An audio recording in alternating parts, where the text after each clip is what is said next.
The tiles were white with speckles on them, and after hours of staring at them, I could see a pattern. At some point, we would get up and do something other than staring at the door of the operating room. I didn't know how long I had been sitting on that chair in the hallway, but I knew I couldn't bother my mom. Even at 6 years old, I could feel her worry and fear, and I knew I couldn't make things harder than they already were by complaining. Before we arrived in Canada, we had lived in 4 different countries, trying to find the best care for my older sister. For months at a time, I stayed with aunts and uncles, as well as my best friend's family while my parents traveled. At first, it was fun, the best sleepovers I could ask for. But I remember telling my best friend that I wanted to go home and see my bedroom, instead of just admitting that I missed my family. When we finally arrived at Sick Kids Hospital in Toronto, it became a second home. But we were half the world away from our support system. My cousins, my grandparents, my friends, everyone was so far away. At first, the hospital was so overwhelming. There were so many games to choose from. A whole cafeteria of food, clowns and entertainers, lollipops, and strawberry popsicles. There was so much to do, and we found a routine that helped us forget all our troubles.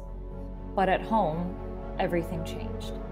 The games and candy were replaced with puke buckets and light blue Crocs. I vividly remember the sound of my sister throwing up all day.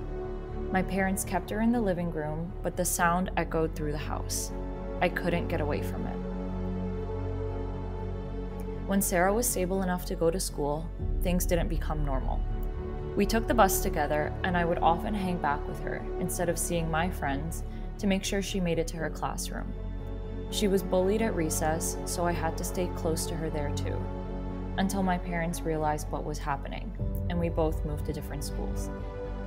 From that day on, I wasn't known as Sara's sister, and I never told anyone our family story.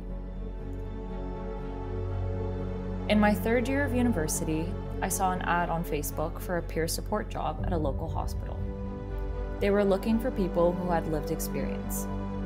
I knew I was qualified and thought maybe I could help a few teens who were struggling. The first question they asked me at the job interview was, "What is your story?" And I told them the whole story from start to finish. I tried so hard not to cry, and for the first time, I didn't. My sister had always been able to tell her story, but I never could. That interview changed my life. Since then, I've told my story more times than I can count, and in doing that, I'm coming to understand it better. When I go visit patients and their families, the first thing I say is, "I've been there." I was a caregiver from the day I was born. Right now, I'm applying for medical school. Having grown up in the hospital, I see the leaks and holes that need to be fixed to make it stronger, and I'm comfortable in those uncomfortable places.